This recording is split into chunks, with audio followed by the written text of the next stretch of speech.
Konnichiwa, namaste, ciao, it's your boy M.K.S here, back in another video. I'm just going to check I'm live on Facebook, because this time I'm focusing on the YouTube screen, but I upload both at the same time for those who might be new or whatever. Yeah, just waiting on Facebook. Hopefully Facebook is not going to be a pain in the neck, to put it politely. Might have to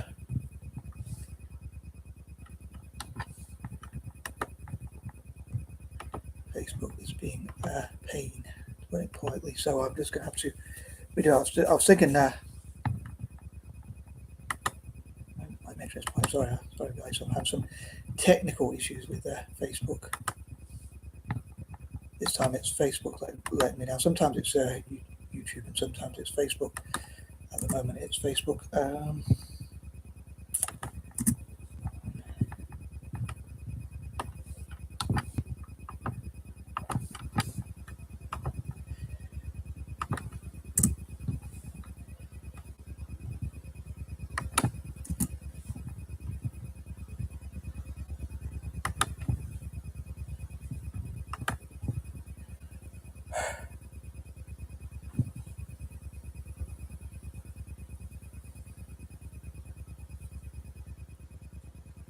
Come on, Facebook. I hope it's not going to be one of those days with Facebook. Sometimes it's a real pain in the neck. It doesn't upload for ages. Oh my goodness, third time lucky.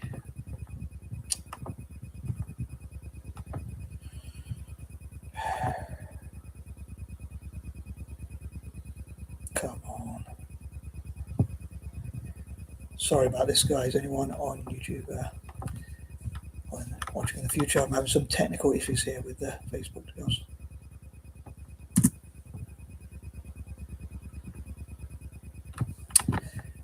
I'd love to sort of give praise and honour to whichever social media platform helps me with my plans the most.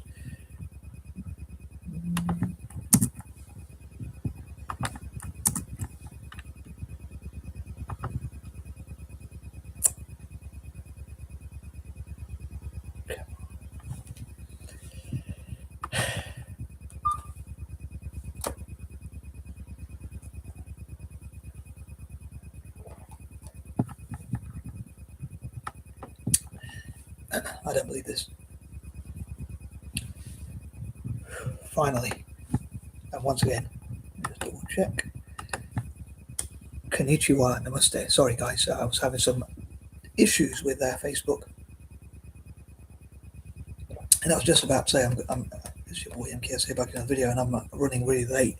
I was planning to go to the gym probably, maybe if I was more organised, probably about an hour ago or so, but I'm not sure. I might just go for a walk instead, depending on how long it takes me to upload this video. I don't want to rush it too much, but I was going to do some weight training. I've had some bananas and eggs and paneer, some Indian food paneer, which has protein or whatever to give me the energy to go to the gym. So it'd be a bit wasted, but hopefully it will give me more energy to make my videos instead, I guess. But I just think, I mean, my gym closes about 10 o'clock, and it's 9:10 here for anyone watching in the future. So it's if I don't do it quickly, I guess it's a bit pointless. If I have about 20 minutes in the gym, I guess it'd be better than nothing. As I say, 20 is plenty, and it is the 20th today. So, but yeah, workout Wednesdays. I didn't go to the gym last week because it was the 13th, and silly superstitions. And I also decided to have a bit of a break, be a bit lazy. I didn't really do much last week. Could perhaps upload some videos on it, but I'd take a bit of a break because I know I uploaded quite a lot of videos. But anyway, this is part 2, talking about trying to get to the point. I did have a few technical issues, so please blame Facebook for that one. As ever, I'd love to know what you think. Hope you won't be too harsh. Constructive criticism and positive comments and whatever, welcome. Leave hate me if you must, but I prefer people to be nice and positive. Some of those words I interchange, like kind, nice, friendly, and words I struggle to know. I kind of have learned recently the difference between those words, as my sister said to me in the past. Like, you can't. In the past, I was really shy. I can be now even, and especially back then. and she said you're too shy to be friendly. I meant like being good to other people, or trying to be good to other people, having empathy. I guess that's nice or kind. I get them mixed up. Anyway, um, in the modern world, a lot of time kindness is a weakness. It's seen as a weakness, or empathy is seen as a weakness, or whatever. But anyway, I'm going to try and get to the point. These are pointers, number 11 to 20, on Asian empowerment on Wednesday. So here goes. So number 11, on that note, again, trying to get to the point. I'd love for the. I wonder if. Well, I'd love to promote my ideas and express myself through my writings and my videos and whatnot. I don't know what that was. Sorry. But in my own quirky way. But I wonder if, and again with these videos, I normally just offer suggestions. I wonder if there could be walking groups for Asians. Now, some people might say, "Oh, people want to integrate with different groups, so they might not want to stick to one group." But there could be Asian walking groups if there aren't already. Or maybe it's an idea to find a walking group. And I was thinking that could be for those from the diaspora so those outside of Asia who might feel there's an increase in racism, unfortunately, against Asians or other groups or whatever. So by walking in groups, you can feel more safe and secure. And even in Asia itself, unfortunately, there's been cases, obviously worldwide, I'm sure, in most countries at some point, there's been serial killers. Should have given a trigger warning, maybe. Sorry, but there have been cases in Korea, Japan, India, and elsewhere, all over the world, really. So maybe it does make sense to walk in groups, and because I want to empower Asians, I guess an Asian walking group or two would probably be a good idea. So they're walking together in groups, so you feel more secure, including like Asian women. On the subject of Asian women and like the treatment of women, I wonder if Asians could work on changing attitudes to women. Now, I'm not going to say I'm the biggest feminist, the biggest women's rights activist, or I can't have some sexist opinions myself, but I mean in terms of not necessarily misogynistic comments or whatever, but in terms of, that's a big word for me, misogynistic, but in terms of, as I say, not sexist or misogynist, whatever the difference is, comments, but I mean in terms of assaulting women, shall we say, to put it as politely as possible, or attacking women, or whatever it is, maybe changing attitudes, maybe having more female leaders in business, politics, and as teachers, and in different areas could help. I don't know. Again, I'm just putting ideas out there, but I wonder how we can change attitudes to women and empower women in Asia and from the Asian diaspora as well. I think that'd be a cool thing. But as ever, I'd love to know what you think. Yeah, walking groups and how people can change. I'm trying to think if there's anything else I was going to cover. Point number 11. If I've forgotten anything else, I'll probably include it in point number 21, as I normally do, like 21 again. So I'll recount points or say, oh, I forgot to say this or whatever. But moving on that note, point number 12, also working out together and encouraging each other, I guess. Again, I know it's a bit of a controversial one, I know, because people might say, well, if Asian groups, they might not want to be part of a specific Asian group, or some might want to be part of one. I've heard of groups, for instance, that here in Britain, which say like Muslim women who have been attacked and even being grabbed from their hijabs or whatever. And there's martial arts groups, especially for them. So again, working together as groups and maybe training, they could push each other. But a controversial idea, maybe. Again, I'd love to know from Asians if they say, no, actually, I live in Britain or America or whatever, and I wouldn't want to have a separate group. I want to be part of other groups. Or some might think it is a good idea, but I'd love to know. But yeah, how can Asians encourage each other to work out, maybe even improve diets? I feel a bit hypocritical saying that. Maybe we can get them put to the gym, unlike me. Although I do sometimes, but not very often. But yeah, push to go to the gym more, or to get into writing as well. Like I said in part 1, or whatever it might be, to encourage you to that. And I think of like point 12 on Wednesdays for like working out.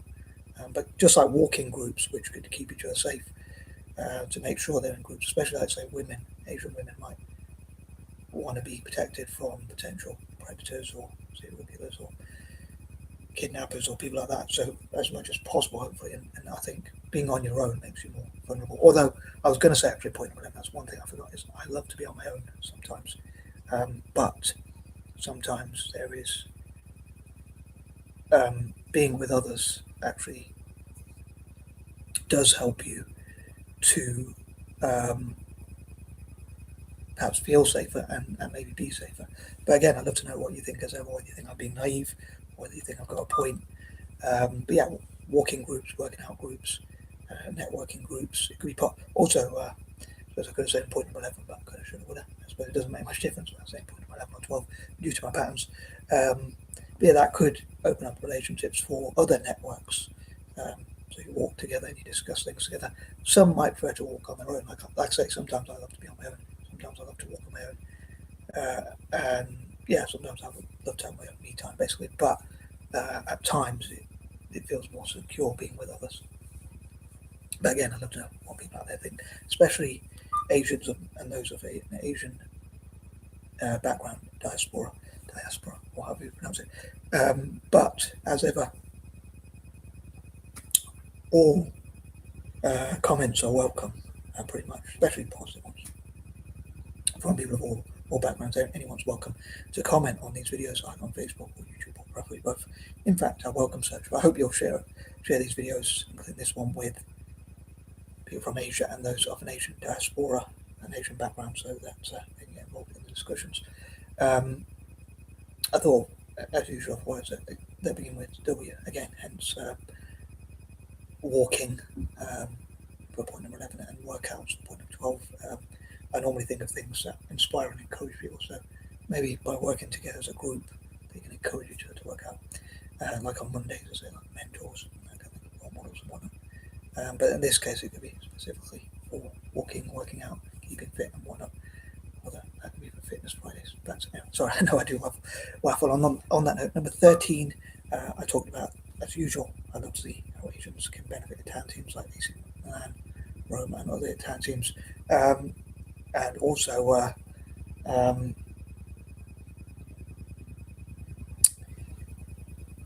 I'd love to know what are some of the worst parts, some of the worst things about Asia, and some of the worst parts of Asia, where people might say their opinions about things that they think are the worst things about Asia or specific Asian nations, communities or whatever.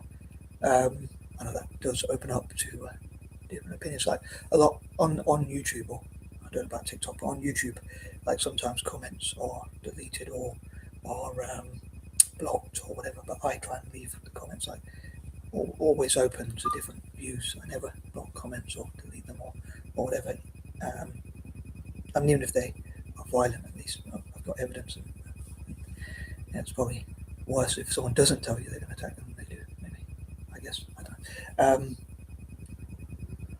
But yeah, I'd say from a selfish point of view, I'd love to see what Asians could do to benefit Italian football, how they can help Italian football to win and be world class. Again, think about where's that being with W, and from a selfish point of view. But also, as I say, I could have said in point one, I guess. But I should have would, as I say, but as I said before, but about the worst parts of Asia, worst things about Asia, worst things about certain Asian communities or the Asian community or whatever. And that kind of thing. So some of the more negatives, and also,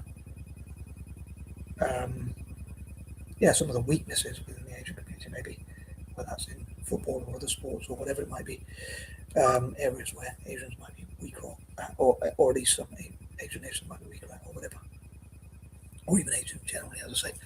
Number 14, hoping I didn't forget anything for point number 13. I didn't forget to include anything, but number 14, working out solutions. I was thinking, like, what are the best ways to help things that become a W? Like I thought, what working out solutions, or what are the best ways to empower Asians or whatever. So I thought a word that begins with W. I was in what in this case. What, why, when, where, and that kind of thing. Yeah, Asians working together to solve problems, working together and helping each other, working on solving problems together. And I was thinking about another word that begins with W, like weird, like myself, admittedly. But maybe people can talk about their opinions about Asia, like controversial opinions, like where they think which is the weirdest part of Asia, which is the worst, which is the best, or whatever. And I was saying weird to include in point number 13, but actually I was saying weird and wonderful because I think a lot of time the world looks down on people who are different. So there's words like weird, strange, freak of nature, or whatever, and other words like that, which are negative words. There's very few words, I think, for someone who's different, like me, in a positive way, even if people are different in a positive way. I thought it could be weird and wonderful. Weird is something that doesn't have to be bad. In fact, a lot of time, it's not always good, but it can be good. Again, these are all my personal opinions and struggles. Here's the point. But yeah, it could be weird and wonderful rather than a negative thing. But I was thinking, almost lost my chain. Almost forgot this point. That's my train of thought. But I was thinking, like, Japan is a very conformist society, but maybe people do things that would otherwise be in other nations seen as weird. I suppose it's a weird relative, because there's a sort of rebellion against conformity. And it's got rigid rules, which are also about even like philanthropy. Japan is some of the amongst the least for philanthropy. This guy from Japan was saying, and he was talking about the reasons why, which are surprising. Like, it's a big society, so you might think they would help each other. I guess he didn't quite put it that way, but the idea that you would be a philanthropist and put yourself out there and be different is seen as a negative thing. But yeah, I think normally being weird or being different is seen as a negative thing, but it could be weird and wonderful, weird and a positive thing. So I think there's an advantage to being different. And I think neurodiversity. But I'll probably talk more about that another time, because I want to move on to point number 15. I talked about in part one, like, generally this month, about Asians being supported with their ambitions. Again, whether that's being in poetry, art, writing, architecture, making things, creating things, working on things, woodwork, using the hands, or whatever it might be, what they can create and what they can work on, and how they can reach their ambitions and how they can reach their potential. I guess in many Asian families, setting up a business, for instance, or whatever is discouraged. Whereas some people might say you have to take those risks and you never know what can happen, I guess. Although in some areas, a lot of Asians are encouraged to run their own business. I'd love to talk about the good, the bad, and the ugly about Asia, of Asia, around Asia, about Asia, as I say. As I've said before, yeah, not always just the good side, but controversial opinions and things like that. And shout out to channels like Asian Boss and channels like that. Number 16, again, what are the best ways to support Asians to reach their full potential and to get Asians into sport like football? Or that could be more Football Friday, or soccer Saturday and Sunday, or that kind of thing. Number 17, I wonder what Asians can make with their imaginations, what they can write, what they can design, and that kind of thing. Yeah, what they can work on with using their imaginations. I personally think, like, people who are academic probably lack an imagination, but it's probably not very scientific. I'm not really a scientist, but it's probably not a scientific thought of mine. It's just, I think people who follow instructions and need to be told what to do probably lack that imagination that people with an imagination might have, where they're not so good at following instructions. I think it's like people say dyslexics. This is disputable, but dyslexic and other neurodivergent people are right-brained, so are more creative and that kind of thing, whereas neurotypical people are more left-brained, apparently, which means more like good at following instructions, which is good for school or jobs or whatever. Probably why some people with ADHD, dyslexia, and related conditions, especially those two, can be good at business. I'd love for the Asian community to find out more about that. But I'd love to see what creative and imaginative writing Asians can create. But I almost forgot my point again, which I was going to say, which is about, like, I find it strange that people in China, India, Japan, and other parts of Asia, Korea, or whatnot, can use their imagination in conformist societies where you're taught not to think differently, and also, like, what you have to be good at school, which to me is like kind of the opposite. Although there are some lessons where you can use your imagination, but I think most of them like here in English literature or whatever, you can probably use your imagination. But in most, like to write stories or whatever, but in most subjects like maths or even science, probably you're not really supposed to use your imagination. It's normally forbidden as far as I see it.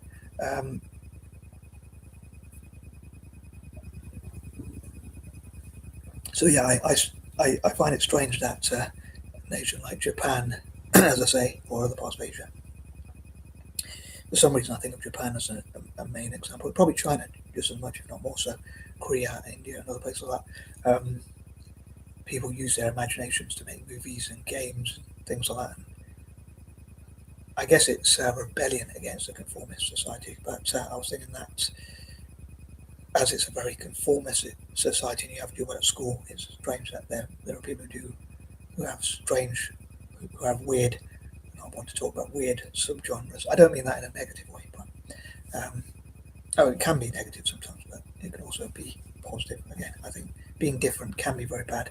I think it can be very good. One of the things I think about school is, as a side note, I guess, although it is kind of connected to Asia, because in Asian communities you have to do really well at school. I often think, like, thank goodness my mum is not a traditional Indian woman and gave up on me ages ago and didn't expect too much from me. But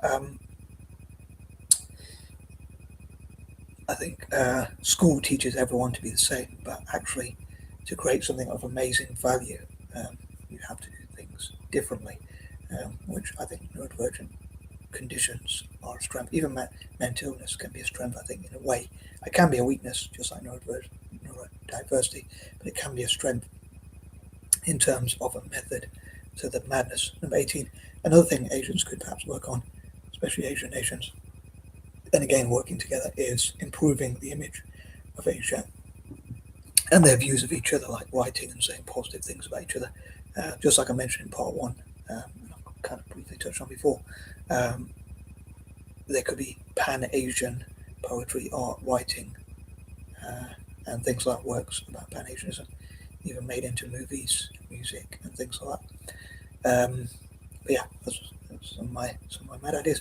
And number 19, also I'd say supporting Asian women in different fields, like in STEM, Asian women in STEM, Asian women in business, fashion, um, and all sorts of areas which can empower them. And number 20, also women of all different age groups, perhaps as well. And yeah, I think we're going to wrap this up. It's 9:30. I'm just not sure if it's even worth going to the gym.